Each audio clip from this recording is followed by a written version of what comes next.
તો દરેક જગ્યાએ ભાજપ જીત મેળવી રહ્યું છે અને કેસરીઓ લહેરાવી રહ્યું છે। આજ વિશે આપણે વધુ માહિતી મેળવીએ। અમારા જે સંવાદદાતા છે નિધિ તે અમારી સાથે જોડાઈ ચૂક્યા છે, અમારા સહયોગી છે નિધિ તે અમારી સાથે જોડાઈ ચૂક્યા છે। નિધિ, જે રીતે આ વખતની જે ચૂંટણી હતી, સૌથી પ્રથમ તો એવું કહેવાતું હતું કે બિનહરીફ બેઠકો સૌથી વધુ થઈ, ત્યારબાદ જે ચૂંટણી જોવા મળી ગઈ વખત કરતાં મતદાન વધુ થયું છે, પરંતુ ઉનાળાની જે પણ અસર જોવા મળી હતી અને છતાં પણ હવે ભાજપે જીત મેળવી છે અને વધુ જીત મેળવી છે। શું કારણો લાગી રહ્યા છે?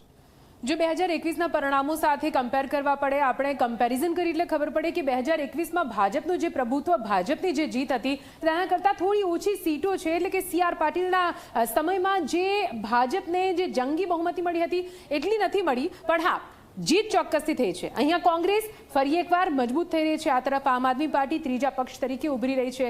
આમ આદમી પાર્ટી અને કોંગ્રેસ વચ્ચેનો જંગ પણ ચાલુ છે કે આખરે વિપક્ષમાં કોણ।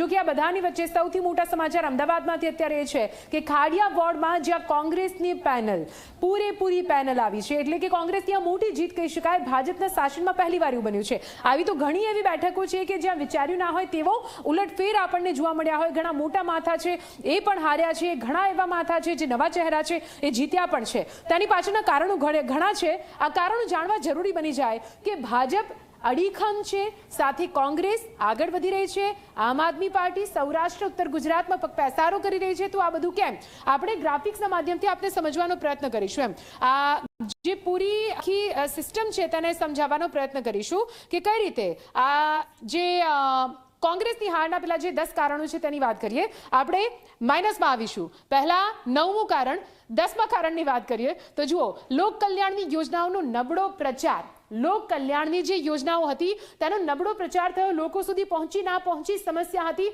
તો તેનો સરખો અવાજ કોંગ્રેસ નથી બની શકી, નિષ્ફળ રહી છે કોંગ્રેસ। સંસાધનોની અછત, સત્તાધારી પક્ષ સામે પ્રચાર પ્રસાર માટે જરૂરી નાણાકીય અને ટેકનિકલ સંસાધનોની કમી હતી અને એ કમી ચોક્કસ પ્રકારે નડી છે। સાથે સાથે વિકાસ માટેના સ્પષ્ટ રોડમેપ કે વૈકલ્પિક મોડેલ રજૂ કરવાનો પણ એક અભાવ જોવા મળ્યો છે અને તેના કારણે કોંગ્રેસ અહીંયા નિષ્ફળ સાબિત થઈ છે। સાથે સાથે નવા ચહેરાઓનો અભાવ, તમને ખબર હશે જ્યારે ઉમેદવાર શોધવાની વાત આવી ત્યારે QR કોડથી યુવા ચહેરાઓ, નવા ચહેરાઓને શોધવાની વાત કોંગ્રેસ દ્વારા કરવામાં આવી હતી। એટલે ટેકનોલોજીનો યુઝ કરવામાં આવ્યો છે, પણ વર્ષોથી એ જૂના ચહેરાઓને પ્રાધાન્ય આપવાથી યુવા મતદારો કોંગ્રેસથી દૂર રહ્યા છે। જેટલા આવવા જોઈએ એટલા યુવા મતદારો કોંગ્રેસમાં નથી આવ્યા। લોકો સાથે સંપર્કનો અભાવ છે। સંપર્કનો અભાવ કેવી રીતે? માત્ર ચૂંટણી સમયે સક્રિય થવાની છાપ અને લોકોના પ્રશ્નો માટે સતત સંઘર્ષ ન કરવાનું નડી ગયું છે।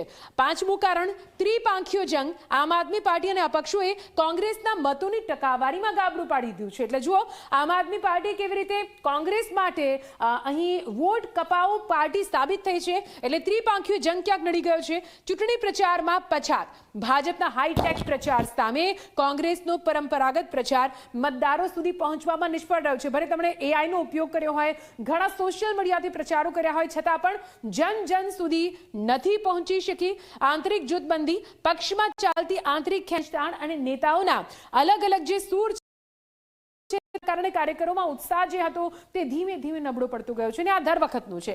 આમાં સુધારો નહીં આવે તો કોંગ્રેસ કદાચ આગળ નહીં આવી શકે।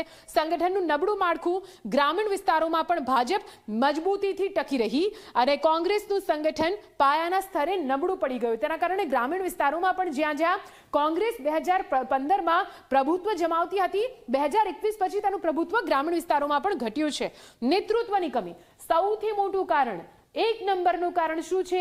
નેતૃત્વની કમી છે। કઈ રીતે? રાજ્ય સ્તરે કોઈ એક મજબૂત અને પ્રભાવશાળી ચહેરો નહોતો જે આખા રાજ્યમાં મતદારોને આકર્ષી શકે અને આ કારણના કારણે કદાચ કોંગ્રેસને જેવું જોઈએ તેવું પરિણામ નથી મળ્યું। જે મળ્યું એ પ્લસમાં જ છે, જે મળ્યું નફો નુકસાન નફો જ છે, પણ જે મળવું જોઈએ નથી મળ્યું। અને હવે ભાજપની જીતની વાત કરવી છે કે આખરે ભાજપની આ જીતના કારણો શું છે? તો જુઓ, વિકાસના કામો, ભારતીય જનતા પાર્ટી હંમેશા કોઈ પણ ચૂંટણી લડતી હોય છે તો તે વિકાસના નામ પર લડતી હોય છે। ભલે અન્ય રાષ્ટ્રીય મુદ્દાઓ વચ્ચે લાવવામાં આવતા હોય, પરંતુ વિકાસ તેમનો સેન્ટરમાં રહેતો હોય છે, કેન્દ્રમાં રહેતો હોય છે। રસ્તા, પાણી, ગટર, પાયાની સુવિધાઓના મુદ્દે લોકોનો ઝુકાવ સત્તાધારી પક્ષ તરફ વળ્યો છે કે કામ થયા છે, ફરિયાદો છે તો ફરિયાદોનો ઉકેલની આશા અપેક્ષા પણ લોકો ભારતીય જનતા પાર્ટી પાસેથી જ રાખી રહ્યા છે। સાથે વિપક્ષની નબળાઈ કેવી રીતે? વિપક્ષમાં નેતૃત્વનો અભાવ છે અને વિવાદનો સીધો ફાયદો સત્તાધારી પક્ષને મળી રહ્યો છે. તે આમ આદમી પાર્ટી હોય કે પછી કોંગ્રેસ હોય. કોંગ્રેસનો આંતરિક વિવાદ કઈ રીતે અહીં આગળ એક રીતે વિપક્ષની નબળાઈ બની રહ્યો છે અને તેના કારણે ભારતીય જનતા પાર્ટીને સીધો ફાયદો થઈ રહ્યો છે.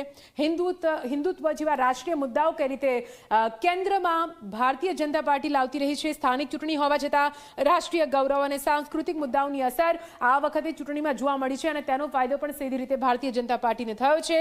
સાતમું કારણ મોદી શાહની જોડીનો પ્રભાવ. પ્રધાનમંત્રી મોદીની લોકપ્રિયતા અને કેન્દ્રીય ગૃહમંત્રી અમિત શાહનો પ્રભાવ આજે પણ ગુજરાતના મતદારોમાં અકબંધ છે.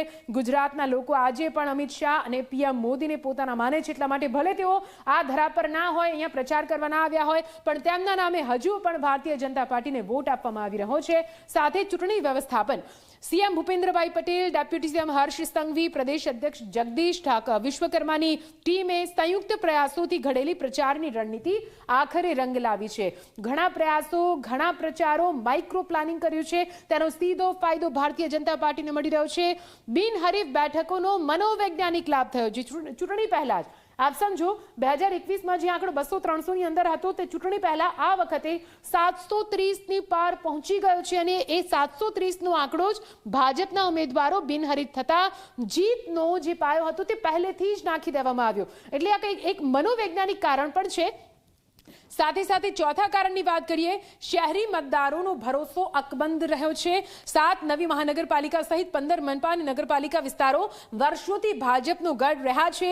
ઘણી એવી સમસ્યા શહેરી વિસ્તારોમાં, રોડ, રસ્તા, પાણી, પ્રાથમિક સુવિધા, છતાં પણ ખોબલે ને ખોબલે ભારતીય જનતા પાર્ટીને તમામ મહાનગરપાલિકાઓમાં વોટ મળ્યા છે. જૂની મહાનગરપાલિકા હોય કે પછી નવી મહેસાણા, નડિયાદ, વાપી, આણંદ જેવી નગરપાલિકામાંથી મહાનગરપાલિકા બનેલી આ બેઠકો કેમ ના હોય, પણ ત્યાં આગળ પણ ખોબલે ને ખોબલે ભારતીય જનતા પાર્ટી પર વિશ્વાસ રાખવામાં આવ્યો છે.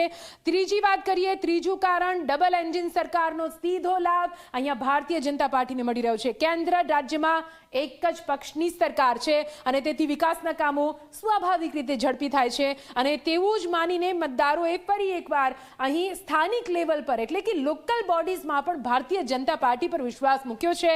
બીજું કારણ મજબૂત ઉમેદવારોની પસંદગી. જુઓ, આ સૌથી મોટું કારણ છે. હજુ એક નંબરના કારણ પર જવાનું છે, પણ સૌથી મોટું બીજા નંબરનું કારણ છે મજબૂત ઉમેદવારોની પસંદગી. ઉમેદવારોની પસંદગીમાં જ્ઞાતિ અને સમીકરણોનું ચોક્કસ ધ્યાન રાખવાથી સીધો ફાયદો ભારતીય જનતા પાર્ટીને થયો છે. આપને પણ ખબર હશે, જ્યારે ઉમેદવારોના નામ જાહેર કરવાના હતા ત્યારે રાત્રે 2-2, 3-3, 4-4 વાગ્યા સુધી બેઠકોનો ધમધમાટ અને કેવી રીતે તેમણે ઉમેદવારો એક ચૂંટ્યા છે અને તે બધા અત્યારે જીત મેળવીને પાછા આવી રહ્યા છે.